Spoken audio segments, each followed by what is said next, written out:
I'm struggling with. I don't want to use the word hate.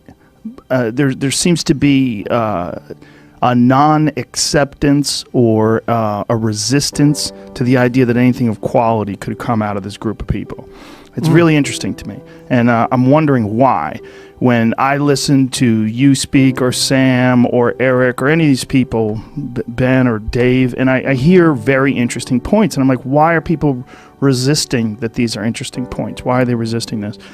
And I think there's a lot of people that are beholden to mainstream organizations, whether it's newspapers or magazines or television shows, that feel trapped. I think they feel trapped by this format that they're stuck in. It's a very limiting format, and it's a format that, in my opinion, is like, I mean, it might as well be smoke signals or ham radio or something. It's dumb. You know, this idea that you're going to go to commercials every 15 minutes and in between you have 15 people arguing. I mean, I watched a panel on CNN once, and I think we counted 10 people that were trying to talk during this 5-minute segment. I'm like, what genius thought that it would be a good idea to get 10 people struggling for airtime, barking over each other, no one saying anything that makes any sense because everybody's talking over and trying to stand out and trying to say the most outrageous things. And I'm seeing like some of the resistance to this when we span, I mean pretty far, from Sam and I lean more left, and Ben leans more right, and you're what you would call a classic liberal, and Eric's very difficult to define, and Brett is fiercely progressive.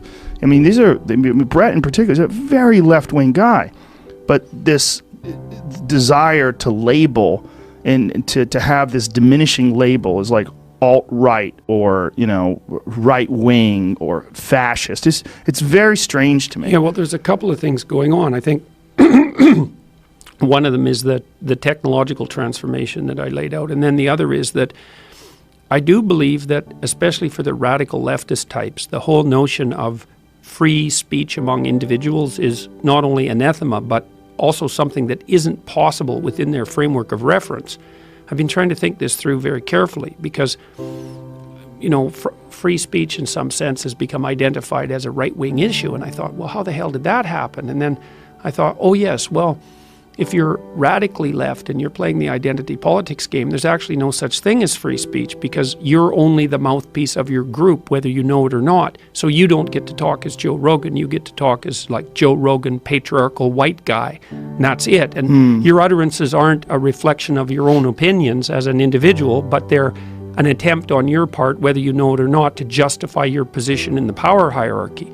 And so everything right now, and this is where the technology and the death of the mainstream media and this political polarization all unite. Everything is turned into a political conversation in the mainstream media, and it has to be cast as left versus right. And if you're criticizing the left, then all of a sudden you're right wing, and it has to be about politics. It's like, well, it doesn't have to be about politics. It could be about philosophy. It doesn't have to be cast in political terms, and then it's also subject to a form it's made more stupid than it has to be by these terrible bandwidth limitations. Like, I mean, I've been on mainstream TV talk shows, and it's a very strange experience because you're definitely content. Marshall McLuhan said the medium is the message, right? The medium shapes the dialogue, and it does in a tremendous way, powerful way. You go on a TV talk show, and maybe it's an hour long, something like that, and there's 5 guests, and you've got your 8 minutes, something like that, and you have to be bright and chipper and entertaining and intelligent and sort of glitzy, and it puts that facade of momentary charisma on you, and if you don't play that out, you actually fail, right? Because you can't start a long-form discussion when you've got 6 minutes, and if you're trying to talk about something that's deep and difficult, well, you want to talk about it because you've got the access then and the opportunity, but you've got your 6 minutes. You can't help but turn into sort of a glitzy entertainer. And so it cheapens everything. And then the other thing that I think is happening is that as the mainstream media, television in particular, dies, the quality people are starting to desert, like rats leaving a sinking ship. I guess they're good rats if they're quality people. But And then there's ever more enticement to use clickbait journalism to attract a diminishing portion of the remaining audience. Yeah. You know, it's like one of the things that's happened. So if you look at the 5 major indices of violent crime in the United States, they've declined by 50% in 25 years. It's absolutely beyond comprehension. It's so good. This includes violent gun crime, by the way. And yet the reports of violence in media have gone up and up and up and up. You think, well, what's going on? It's like, well, it's clickbait. It's the equivalent of clickbait. And then to turn everything into a polarized political discussion takes no real intellectual energy. But it's also driven by the death spiral of the classic media, I think. And I think that's actually why the polarization seems to be so acute now. Some of it is genuine, but some of it is the consequence of this underlying technological transformation and the death throes of the smoke signalers, fundamentally.